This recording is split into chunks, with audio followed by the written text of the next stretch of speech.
because it could be your next opponent. What did you make of Islam's win over Alex? Yeah, I mean, it was impressive. Getting a head kick.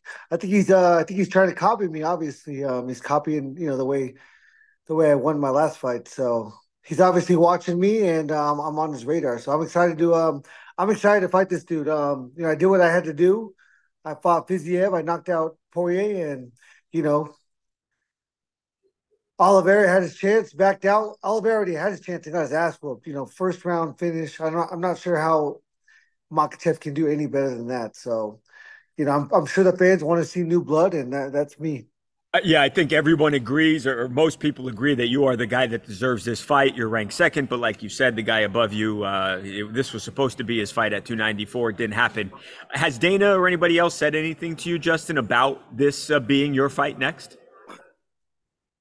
No, I haven't had any conversations yet. I'm out there doing interviews like this one, saying I'm next. I'm expecting to fight him, February, March next year. So that's what I'm getting ready for. Like I said, Oliveira had his chance, and then he had his second chance, backed out. I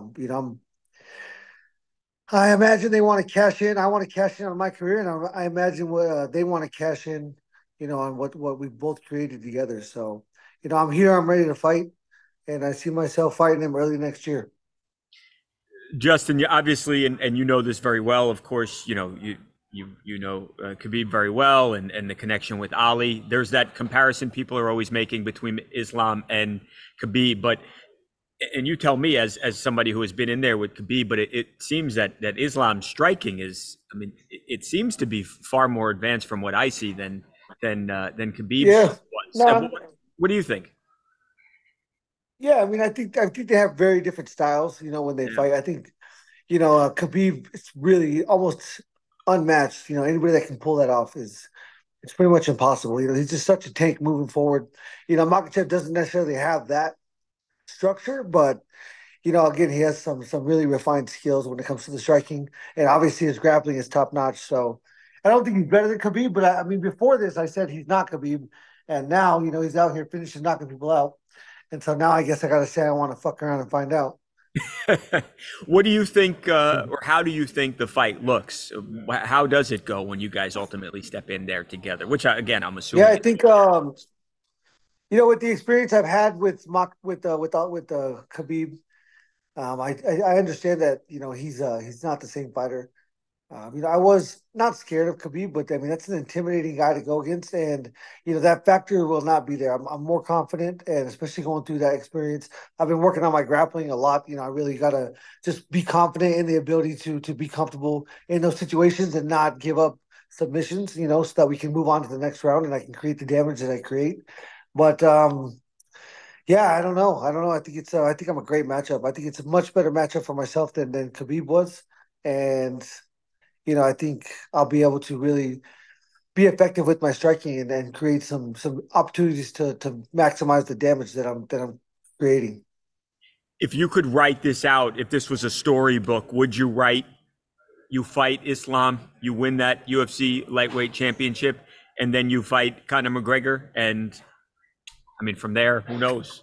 I think my story, um, I think the climax of my story is winning the championship. And then I think, after that, we got to finish, the conclusion comes, whatever that is. I'm not sure, but winning the title is going to be, just the cherry on top of a crazy career, a lifelong work of just hard work and believing in myself and, fighting for opportunities. So, yeah, I think that's what, again, is the climax of my story, finishing this off. And I understand how many people across the world are behind me. And at least if they're not with me, they still understand what I'm doing. And to be successful and find success after failing twice would be phenomenal, inspirational. So that's what I'm trying to do. Yeah, I think that'd be inspirational to millions of people across the world. Justin, I don't know, maybe we've been talking 7, 8 years, something like that now. You've always said, hey, I'm not going to fight forever. Is it a possibility that you could fight Islam, win the title, and you could say, hey, I accomplished what I wanted to accomplish. I was doubted when I came into the UFC from a Yeah. smaller organization, and now I'm done. I mean, I don't think in my mind that's that's an option. But I really, as you know, I've talked to you and I've said it many times. It's one fight at a time. Yep. One experience at a time. One traumatic life experience at a time.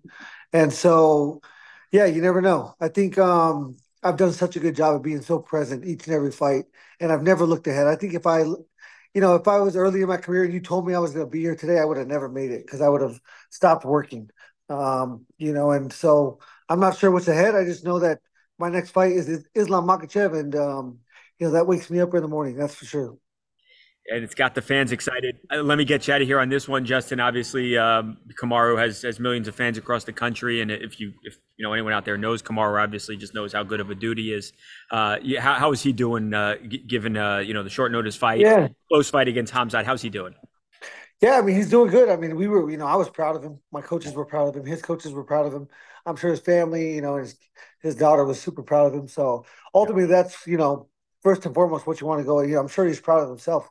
After being a critic, he obviously it's so hard to trust, and be confident in your shape, in your cardiovascular, abilities. And so I think that's what he's probably regrets the most is not pushing it and not believing in himself, and believing his ability to fight through that feeling more. But I mean, it's a scary, scary place to go there and be on the brink. And because if you cross that line, you can't hold your hands up anymore.